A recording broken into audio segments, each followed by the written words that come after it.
أعوذ بالله من الشيطان الرجيم. بسم الله الرحمن الرحيم. قل أوحي إلي أنه استمع نفر من الجن فقالوا إنا سمعنا قرآنا عجبا يهدي إلى الرشد فآمنا به ولن نشرك بربنا أحدا وأنه تعالى جد ربنا ما اتخذ صاحبة ولا ولدا وأنه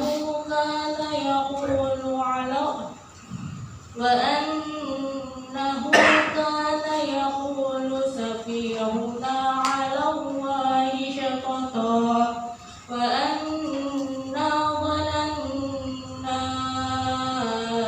أن لن تقول الإنس والجن على الله كذبا وأنه كان رجال من الإنس يعوذون برجال من الجن فزادوهم رهقا وأنهم ظنوا كما ظننتم أن لن يبعث الله أحدا وأنا لمسنا السماء فوجدناها ملئت حرسا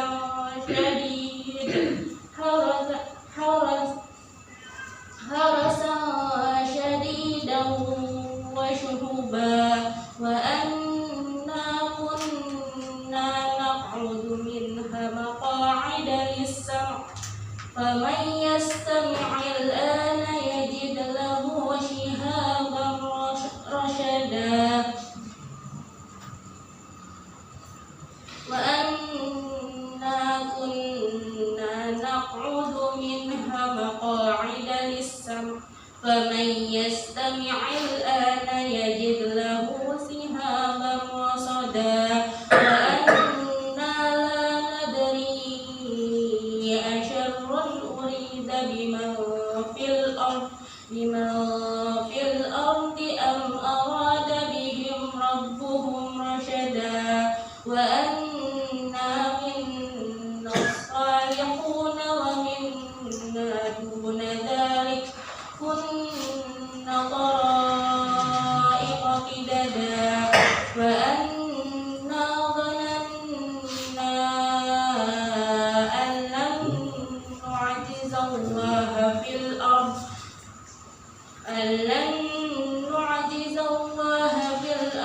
ولن نعجزه هربا وأنا لما سمعنا الهدى آمنا به ومن يؤمن بربه فلا يخاف بخسا ولا رهقا وأنا منا المسلمون ومنا القاسطون فمن أسلم فأولئك تحروا رشدا صدق الله العظيم. Bismillahirrahmanirrahim. Assalamualaikum warahmatullahi wabarakatuh. Waalaikumsalam warahmatullahi wabarakatuh. Alhamdulillah wa syukurillah wa la hawla wa la quwwata illa billah. Asyhadu an la ilaha illallah wahdahu la syarikalah wa asyhadu anna Muhammadan abduhu wa rasuluh. Allahumma shalli wa sallim wa barik ala Muhammadin wa ala alihi wa ashabihi wa man ittaba'a hudahu wa mawalah. Subhanaka la ilma lana illa ma 'allamtana innaka antal alimul hakim. Allahumma anfa'na bima 'allamtana wa 'allimna ma yanfa'una wa zidna ilma. Allahumma inna nas'aluka ilman nafi'an wa rizqan thayyiban wa amalan mutaqabbalan.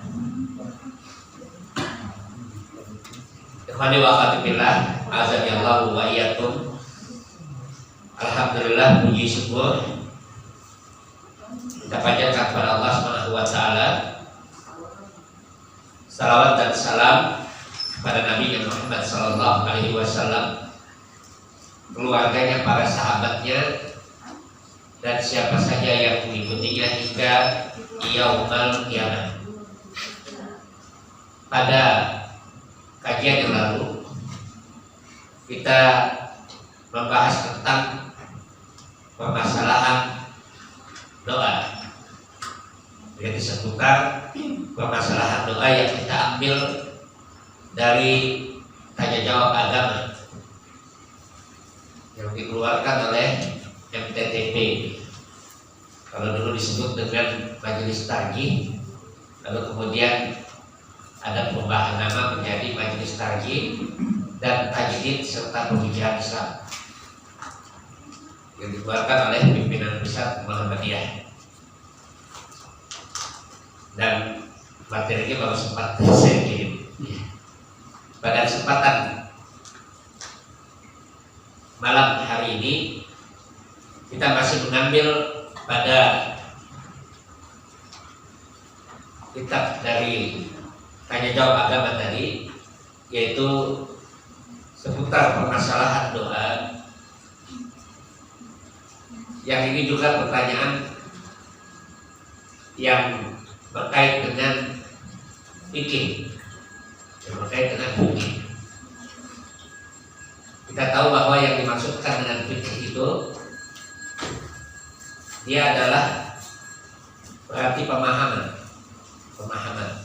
Kalau kita bicara tentang fikih Islam, berarti pemahaman tentang Islam. Dikata fikih itu paham, mengerti. Jadi fikih Islam itu adalah pemahaman kita tentang Islam.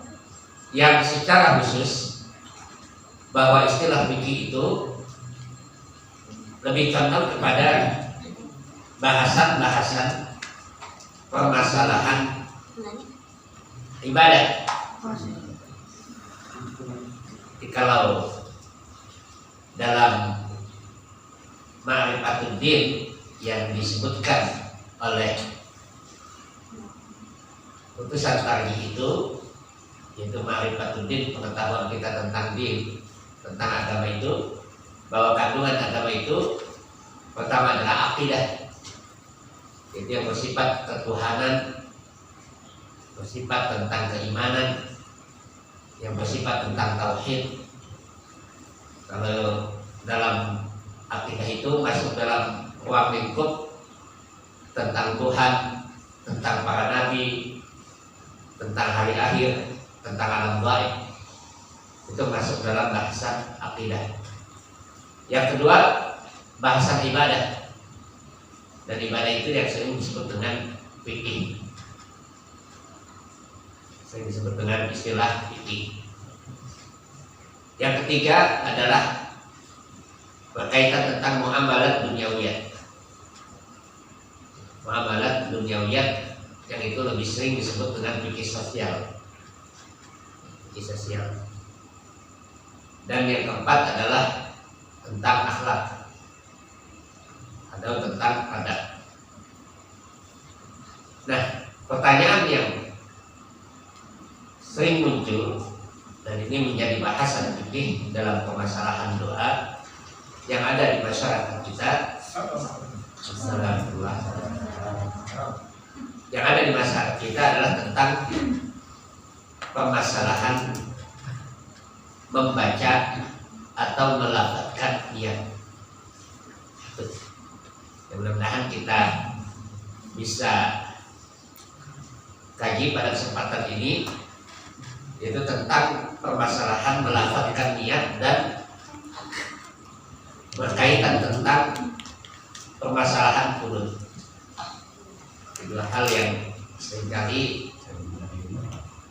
ditanyakan kok Muhammadiyah agak berbeda.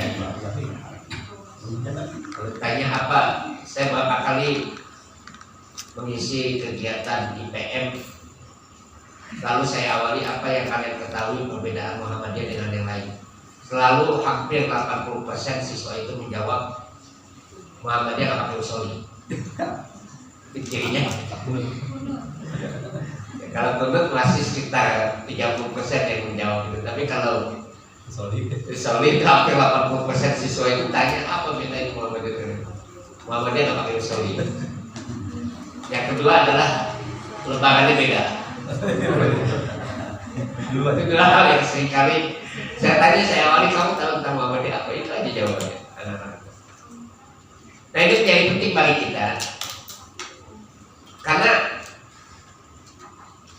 hal yang masuk dalam bahasan fikih itu memungkinkan terjadinya perbedaan pendapat.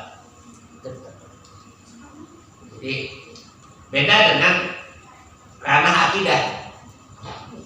Kalau akidah itu dia tidak akan bisa beda. Kalau sama konsep tentang Tuhan nggak mungkin Tuhan yang beda. Konsep tentang Nabi nggak mungkin Nabi yang beda. Bahkan dalam permasalahan akidah itu tegas. Muhammadiyah misalkan memutuskan barang siapa yang mengakui ada Nabi selain Nabi Muhammad atau setelah Nabi Muhammad SAW, maka dikategorikan adalah sesat. Karena masalah ini. Tapi kalau masalah fikih memungkinkan adanya perbedaan, dan itu terjadi sepanjang perjalanan peradaban Islam. Jadi itu terjadi. Bahkan di kalangan para sahabat juga pernah terjadi. Di kalangan sahabat saja pernah terjadi. Kita dapatkan misalkan ketika Rasulullah SAW mengutus beberapa sahabatnya untuk pergi ke salah satu tempat. Lalu Nabi menyampaikan wala tusalli al-asr illa fi. Kata Nabi SAW, jangan kalian sholat asar kecuali sudah sampai di sana. Itu pesan Nabi SAW. Ini kan perintah, ya kan? Perintah Nabi, jangan kalian sholat asar kecuali setelah kalian sampai di sana. Itu kata Nabi SAW. Nah ini terjadilah perjalanan tadi, lalu kemudian setelah melakukan perjalanan belum masuk waktu asar, ya, hampir mendekati waktu asar itu, mereka sudah mulai berbeda pendapat itu. Itu sebentar lagi asar, kita sholat dulu, baru melanjutkan perjalanan. Yang sebagian lagi mengatakan jangan. Kata Nabi jangan sholat asar kecuali kalau udah sampai di sana. Itu di kalangan sahabat Nabi SAW. Terjadi perbedaan semacam itu. Lalu terjadilah dua kubu. Sebagian sahabat itu sholat asar ketika tiba waktu asar, walaupun belum sampai tempat. Sebagian lagi melakukan sholat asar setelah sampai tempat sebagaimana perintah. Nah, dua orang ini atau dua kelompok ini ketika kembali kepada Nabi SAW, maka mereka menceritakan apa yang terjadi.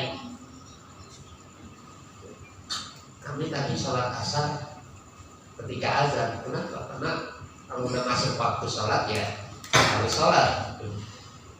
Sementara sebagian mengatakan tidak sholat asar dahulu kecuali sampai tempat.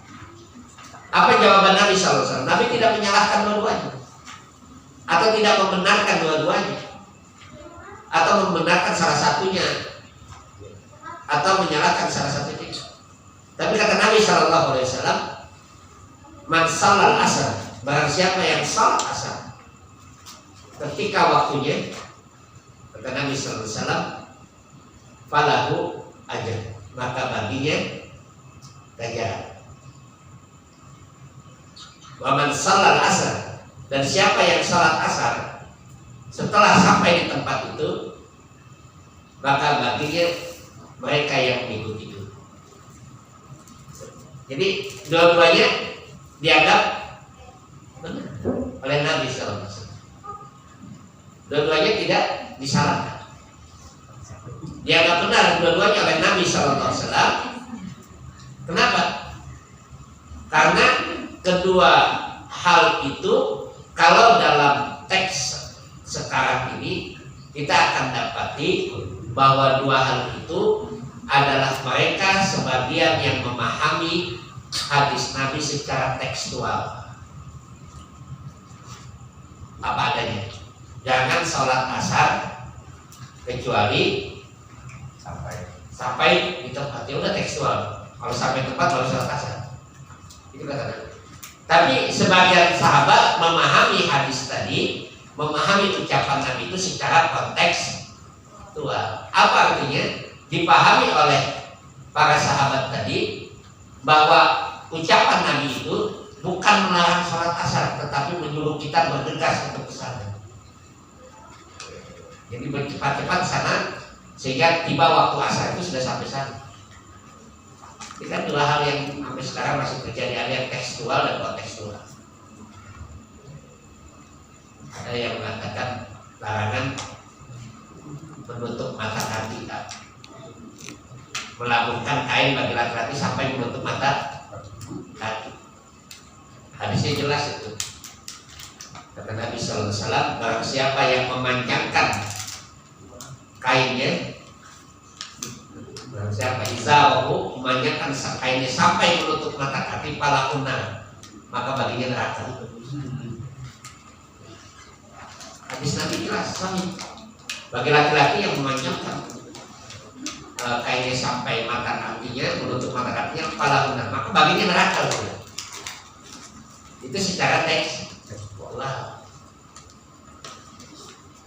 Nah, Muhammadiyah memandang bahwa hadis itu tidak tekstual, tidak seperti itu ada pemahaman. Kenapa? Karena yang dipahami oleh Muhammadiyah bahwa hadis itu menunjukkan kepada kesombongan, dan ini dicontohkan oleh Abu Bakar As-Siddiq radhiyallahu anhu ketika beliau memanjangkan kainnya. Kata Rasulullah SAW, siapa yang memanjangkan kainnya sampai menutup mata kaki, maka dia tempatnya di neraka. Lalu Abu Bakar berkata kepada Rasulullah SAW, ya Rasulullah, bagaimana dengan saya? Dia selalu puasa itu. Bagaimana dengan saya menutup mata kakinya? Maka saya di neraka. Kata Rasulullah SAW, tidak wahai Abu Bakar, karena engkau tidak memiliki kesombongan. Nah, hadis ini dipahami oleh Muhammadiyah bahwa melabuhkan kain atau menutup mata kaki sampai menutup mata kaki bagi laki-laki itu dikategorikan haram hukumnya, masuk ke dalam neraka ketika dilakukan karena kesombongan. Ini perbedaan fikih. Perbedaan fikih yang terjadi ini banyak. Jadi nggak perlu sampai batu itu. Jadi itu memang hal yang biasa, yang lumrah. Di dalam memahami teks dalil itu pasti memungkinkan seperti itu. Pasti akan terjadi. Nah, begitu pula ketika berbicara tentang permasalahan usul. Hadis Nabi Sallallahu Alaihi Wasallam tentang usul ini, yang pertama diawali dengan kalimat Nabi Sallallahu Alaihi Wasallam. Ini hadis Nabi Sallallahu Alaihi Wasallam.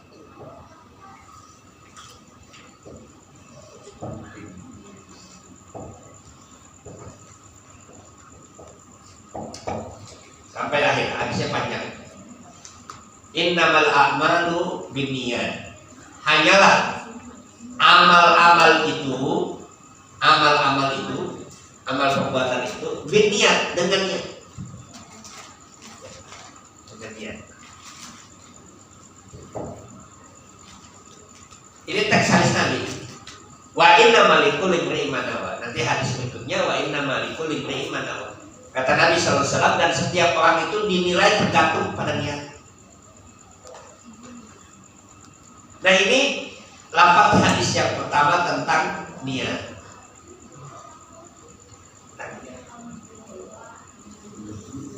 Apa niat itu? Niat itu dalam bahasa Arab disebut dengan arti qasdu syai'in.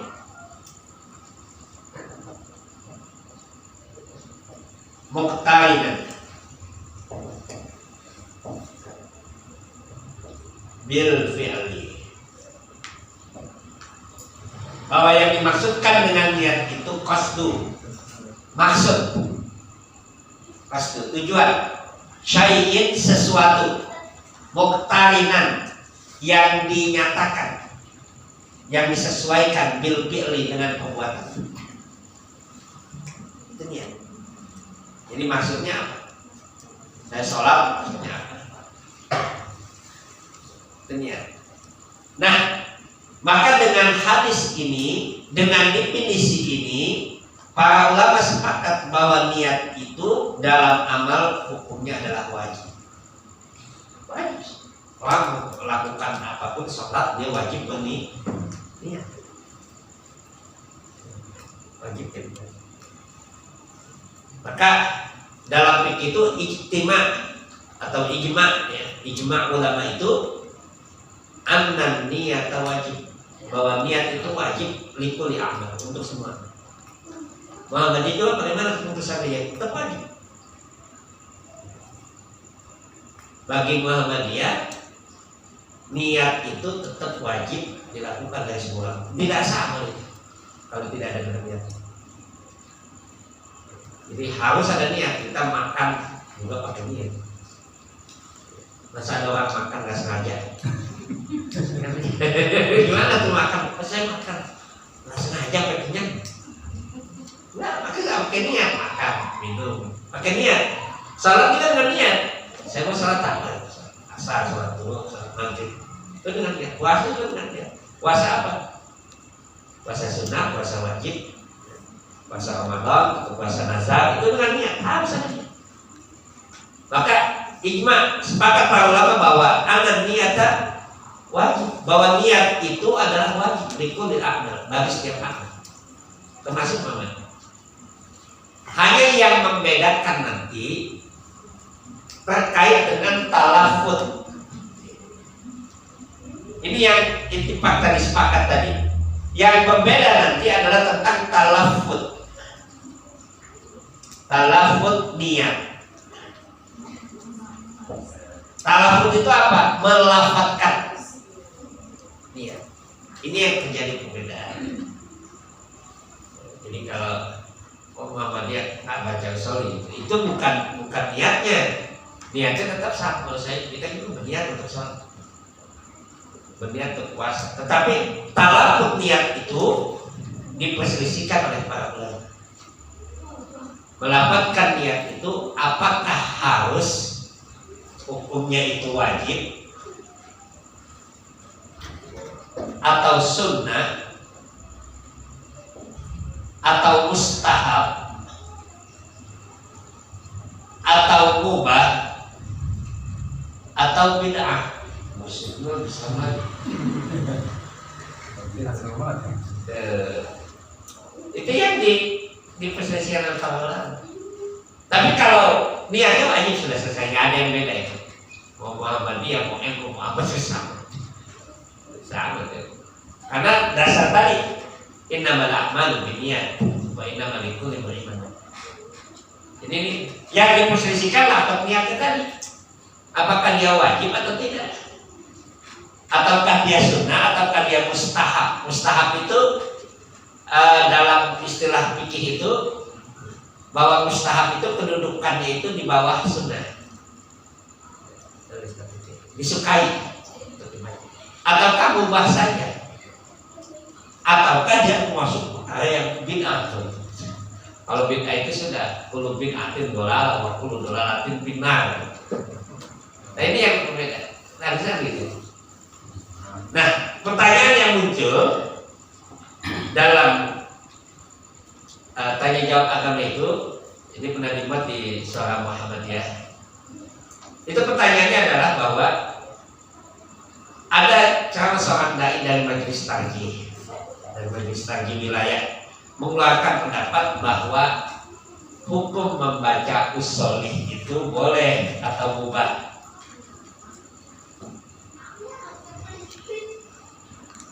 Nah ini yang ditanyakan kepada majelis tajih untuk disidangkan. Benar hukumnya boleh gitu.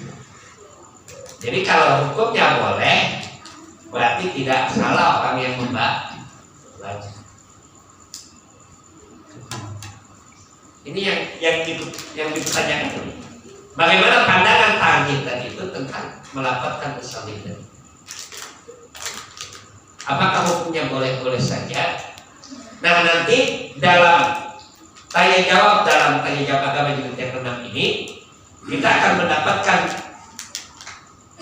jawaban dari majelis itu bahwa keharusan membaca melafalkan niat dalam pandangan majelis tajih itu tidak pernah ada anjuran dan tidak ada tuntunan. Jadi kalau dalam pandangan majelis itu ini tidak ada anjuran, terus tidak ada tuntunan. Di mana posisinya? Di mana posisinya? Apakah dia mubah boleh atau tidak termasuk bid'ah? Kalau dia tidak ada anjuran berarti dia bukan sunnah. Kalau dia tidak ada tuntunan, nah, ini bisa ini atau ini gitu. Yang jelas dia tidak wajib, tidak sunnah, tidak mustahab. Karena tidak ada anjuran, tidak ada tuntunan. Nah kaidahnya, kalau ada yang mengatakan wajib atau yang mengatakan sunnah atau ada yang mengatakan mustahab, karena tidak ada tuntunan menurut majelis tajih. Jadi kalau ada yang mengatakan wajib, ada yang mengatakan sunnah, ada yang mengatakan mustahab, kaidah fikihnya itu al-musbit yutalabu bid-dalil. Kayak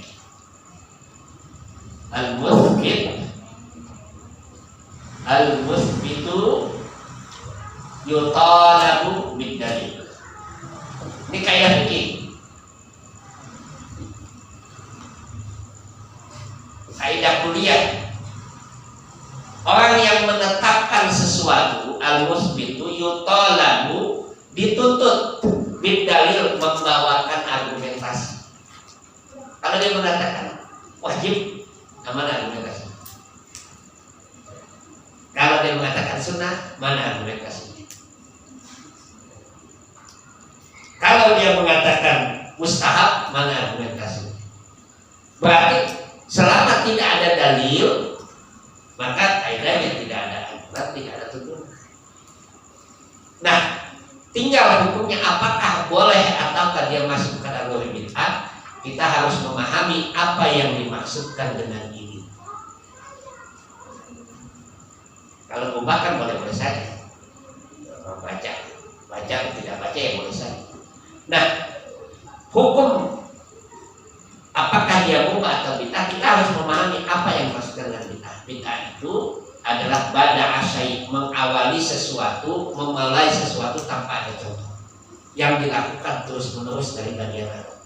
Kalau dia tidak lakukan terus-menerus, dia tidak meyakini itu sebagai sebuah kewajiban, sebagai sebuah sunnah, sebagai afdal atau mustahab, maka silakan saja.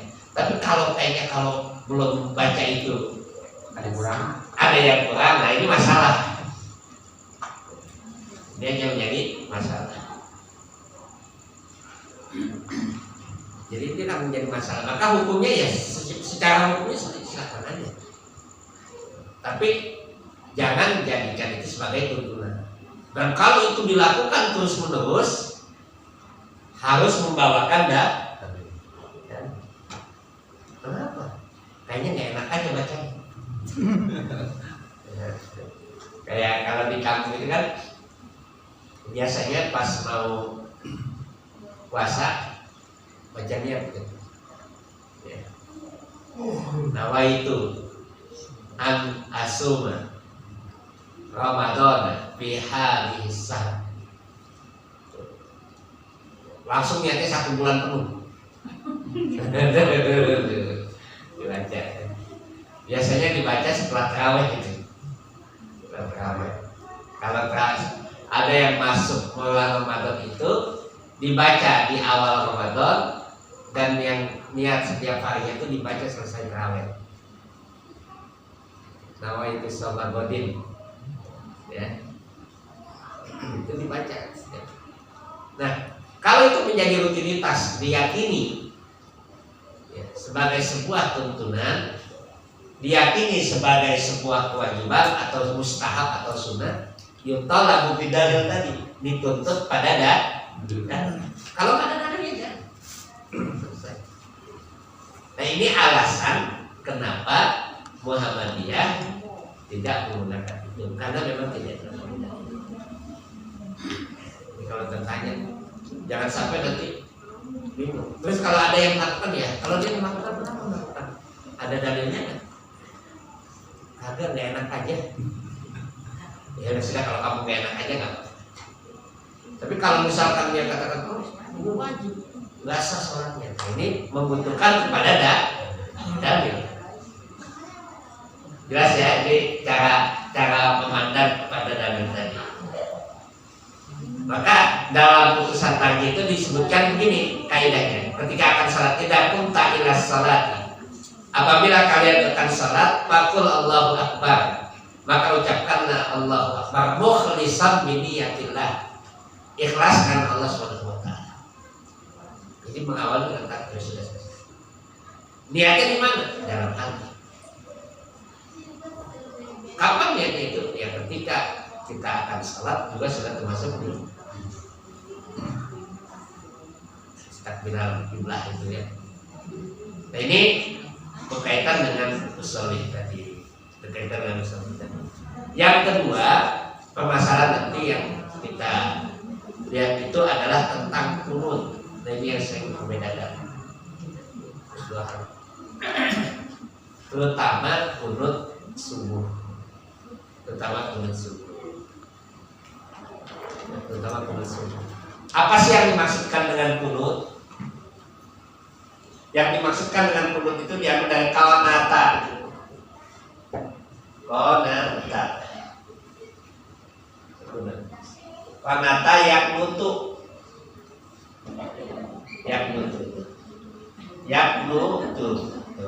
Kunut.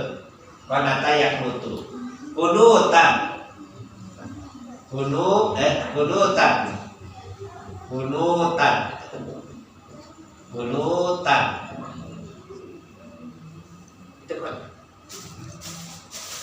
Apa kunut itu?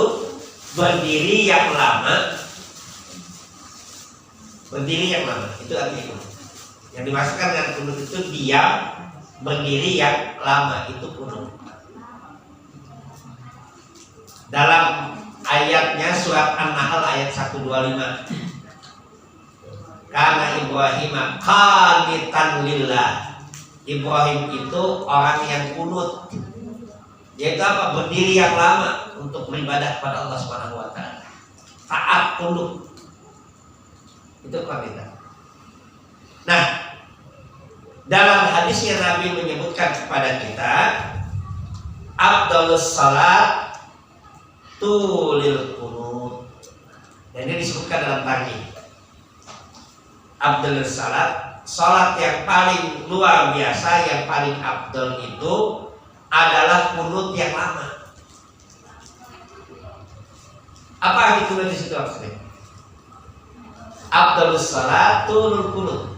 Salat yang paling utama itu kunutnya lah lama. Apa di situ arti kunut? Berdiri yang lama. Kapan berdiri yang lama itu? Itu pertanyaannya. Nabi mengatakan afdhalus salat tulul kunut. Yang paling utama salat itu adalah kunutnya panjang, kunutnya lama. Kapan kunut itu, berdiri itu yang lama? Nah, ini yang tidak didapatkan penjelasan dari Nabi Sallallahu Alaihi Wasallam dalam perbuatan beliau. Membutuhkan kepada apa? Kepada penjelasan Nabi dari perbuatan beliau. Kira-kira kunut yang lama itu apa sih? Kan salat yang paling afdal adalah kunutnya panjang, kunutnya lama. Kunutnya kapan itu berdiri? Berdiri yang lama itu kapan? Apakah berdiri ketika membaca surat atau berdiri pada saat bangkit dari ruku? Berdiri dalam salat ada apa aja itu? Cuma dua kan? Ya kan? Baca surat atau bangkit dari ruku, betul? Ada lagi berdiri yang lain? Enggak?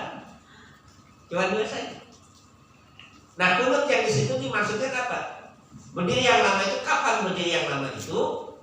Nah, kita dapati bahwa Rasulullah SAW kunut yang lama itu, berdiri yang lama itu ketika beliau membaca ayat Al-Quran. Itu hadisnya salah. Bukan ketika bangkit dari ruku. Bangkit dari ruku, berdirinya lama Nabi SAW bangkit dari ruku itu hanya sama dengan sujudnya Nabi, hanya sama dengan rukunya Nabi. Jadi panjangnya sama antara rukunya dan sujudnya dan bangkit dari rukunya.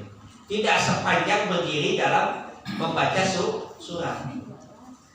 Maka surat yang utama disebutkan Nabi tadi tulul kunut itu, kunut yang panjang, berdiri yang panjang itu kapan? Yaitu membaca surat-surat yang panjang. Itu maksudnya. Nah, menentukan nih. Jadi setelah kita pahami hadis tadi, turun kunut tadi. Jadi setelah kita pahami, oh ternyata berdiri yang panjang itu dalam praktek Nabi adalah membaca surat yang panjang. Nah, menentukan kunut itu adalah bangkit dari ruku berdiri yang panjang dengan membaca doa kunut. Kaidahnya tadi al-musbit yutalahu bin. Nah, kalau dia menentukan itu harus ada dalil. Dalilnya apa? Dalilnya ternyata tidak dikatakan. Maka dalam Qur'annya Muktamar Raji menyebutkan pada kita tidak sependapat dengan pemahaman bahwa kunut itu bangkit dari ruku. Kenapa? Karena tidak ada dalil yang menunjukkan itu. Yang menunjukkan dalil turun kunut itu berdiri yang panjang itu justru ketika baca ayat. Bangkit dari ruku bagaimana? Nabi panjangnya hanya sebatas sama dengan ruku dan sujud. Tidak seperti panjangnya ketika baca surat. Itu yang dilakukan oleh Nabi. Maka muktamar tarjih seperti yang disebutkan dalam tanya jawab agama itu tidak sependapat dengan pemahaman tersebut bahwa kunut itu adalah bangkit dari ruku. Tidak. Tetapi justru kunut yang dimaksudkan hadis Nabi itu adalah ketika kapan? Ketika membaca surat. Itu yang dimaksud. Kalau ada yang menentukan membangkit dari ruku, maka kaidahnya ini. Al-musbit yutalahu bin dalil. Lalu didapati hadis-hadis yang banyak. Hadis-hadis yang banyak adanya kunut subuh. Kunut subuh dulu.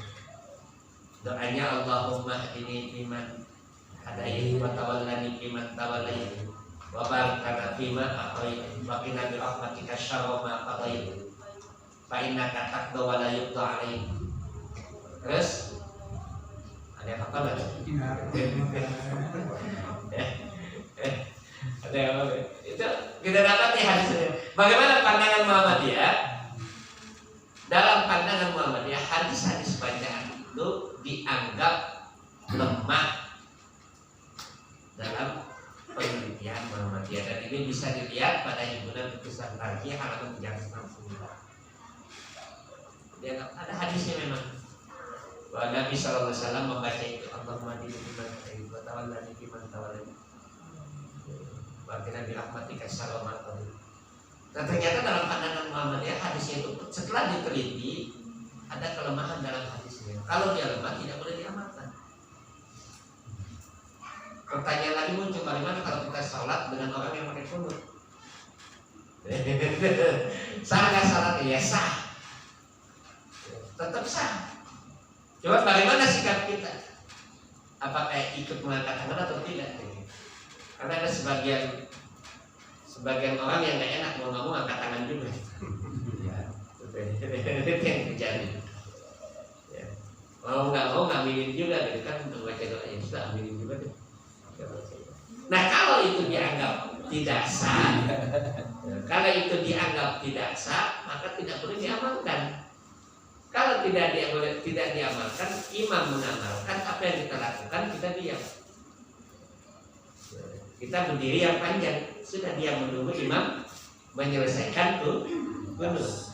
Apakah sholatnya sah? Sah, sudah. Tetap sah, tidak batal. Jadi kalau sebagian orang di kita ada tuh di jamaah kita juga ada yang ikut angkat tangan juga.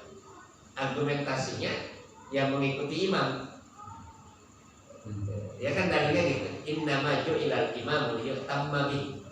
Itu hadisnya betul. Hadisnya betul bahwa imam itu dijadikan untuk diikuti. Faidah kabarok akabiru. Kalau imam takbir maka ikuti takbir. Kalau imam ruku maka rukulah. Kalau imam sujud maka sujud. Hadis itu betul. Tetapi untuk apa? Untuk gerakan sholat, untuk bacaan sholat yang memang dianggap benar. Kalau bacaan sholat yang kita anggap, oh ini hadisnya tidak, maka tidak usah kita ikut. Kita diam saja. Kalau gerakan imam itu bukan berkaitan dengan sholat yang itu, apakah kita lakukan ikut juga imam? Garuk-garuk kepala kita nggak mungkin ikut. Ya. Misalkan Allahu Akbar terus, masa kita ikut? Jadi itu kaidahnya. Jadi banyak teman-teman yang nanya, Ustaz bagaimana tuh? Kalau seandainya imam baca, apakah kita ikut baca juga? Ya nggak usah. Karena keputusan tadi menentukan tidak. Habis itu ada kelemahan. Lalu bagaimana dia? Nah bagaimana kalau kita sholat dengan di belakang mereka? Boleh sah. Tidak ada masalah. Bagaimana kalau kita mengimami? Kalau masalah kalau kita imam di belakangnya orang yang biasa pakai kunut. Gimana? Apa kita baca kunut juga? Ya sudah, jangan baca kunut. Kita berdiri saja yang lama dalam ruku, bangkit dari ruku, memberi kesempatan mereka membaca. Saya kalau di musalah di dekat rumah itu, kalau subuh nggak keburu di musalah Kongaman, kadang-kadang salat di musalah. Kalau saya ada suka disuruh Ustaz jadi imam, tapi saya kunutnya dalam hati ya. Ya nggak apa-apa Ustaz, ya udah kunutnya dalam hati aja. Apa yang dibaca? Yang dibaca doa bangkit dari ruku. Saya kunutnya dalam hati, karena kunut itu artinya berdiri yang lama. Jadi kayak gitu. Sahkah salat kita sah, salat mereka sah. Jadi ini permasalahan kunut tadi. Terutama kunut subuh.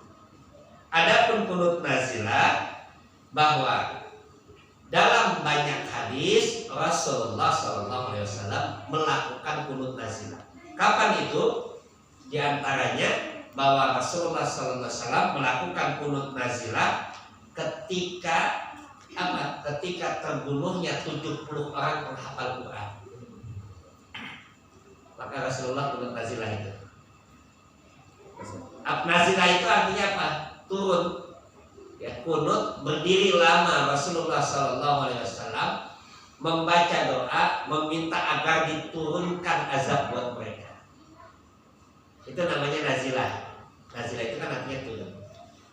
Jadi Nabi minta, ya Allah, saking sedihnya Nabi minta agar diturunkan azab buat mereka yang membunuh 70 orang sahabat penghafal Quran. Jadi minta diturunkan azab. Berapa lama Nabi melakukan itu? Nabi melakukan itu sampai beberapa hari. Dan kunut nazilah itu tidak hanya di waktu subuh. Subuh dia baca, zuhur dia baca, ya, asar dia baca, dia nazilah. Ini kita dapatkan dalam beberapa riwayat. Nah sampai kemudian Allah turunkan surat Al-Imran. Surat Al-Imran ayat yang ke-128 itu Allah mengatakan laisa laka minal amri syai'un. Tidak ada urusanmu sedikit pun wahai Muhammad. Ayatuba alaihim aw yu'adzibahum. akan kami ampuni mereka atau kami adab mereka fa innahum dzalimun, karena mereka orang yang zalim. Bukan urusan kamu mau kami azab atau kami ampuni mereka, itu bukan urusan kamu. Nah, ketika turun ayat ini, surat Ali Imran ini, Rasulullah berhenti dalam kunut nazilah. Jadi Rasulullah tidak melakukan kunut lagi ketika turun ayat ini. Jadi tidak membaca doa. Apa doa yang dibaca dalam kunut nazilah itu? Ada yang hafal? Allahumma ahrijil kafarata wal musyrikin wa dammir a'da'ad-din. Ya Allah, hancurkanlah orang-orang musyrik.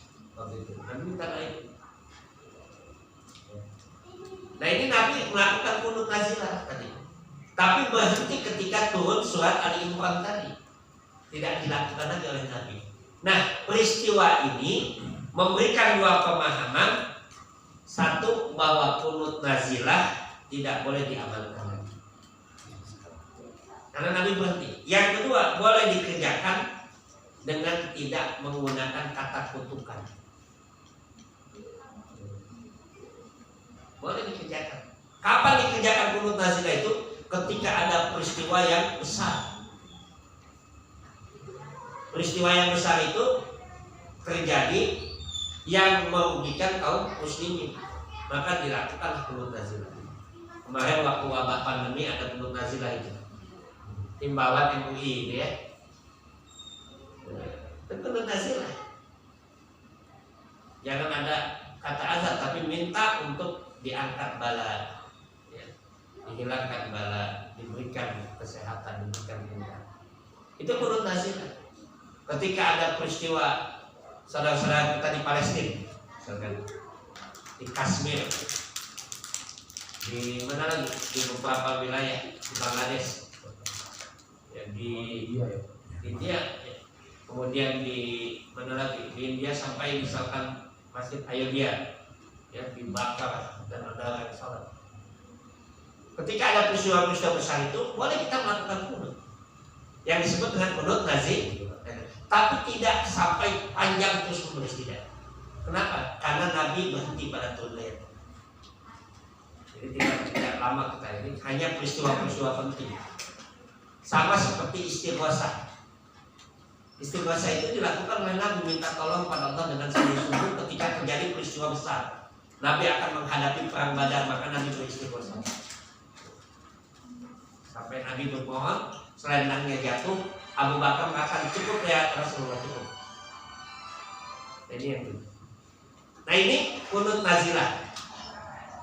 Maka hukumnya boleh dilakukan ketika ada peristiwa besar, tetapi tidak disertai dengan kata-kata lain. Tidak disertai dengan kata-kata lain. Boleh. Nah, yang ketiga adalah kunut witir. Bagaimana kunut witir? Kunut witir ini hadis-hadisnya diperselisihkan oleh para ulama dan majelis tarjih belum menentukan sikap tentang kunut. Karena hadisnya itu debatable, ini sahih atau enggak, itu masih debatable dan belum ada pertimbangan yang diambil oleh majelis. Jadi maka di Muhammadiyah biasanya tidak ada kunut witir sampai sejauh ini. Ya. Kalau ada orang yang kunut witir, yang terbiasa kunut witir, kenapa di Masjidil Haram misalkan ada kunut witir, di Masjid Nabawi ada kunut witir? Karena mereka menimbang bahwa hadis tentang kunut witir ini sekalipun tidak mencapai derajat sahih boleh diamalkan. Itu pertimbangan mazhab Imam Hambali. Tapi kalau Muhammadiyah menganggap ini sangat debatable, jadi tidak memutuskan apakah ini sunnah atau tidak. Belum berani memutuskan dalam muktamar. Jadi muktamar tentang kunut witir itu tidak diputuskan. Karena memang debatable. Silakan ada sebagian nanti yang melakukan kunut witir, memang hadisnya banyak, hanya tidak mencapai derajat sahih. Nah, ini beberapa hal yang terkait dengan permasalahan doa tadi. Jadi dua hal tadi ya. Nanti ada bahas tentang doa istikharah. Doa istikharah ya sama dengan doa yang biasa kita lihat, tidak ada bedanya dalam salat istikharah. Ada yang diperjelas dari kajian kita dipersilakan. Aku oleh hada wa astagfirullah li wa lakum.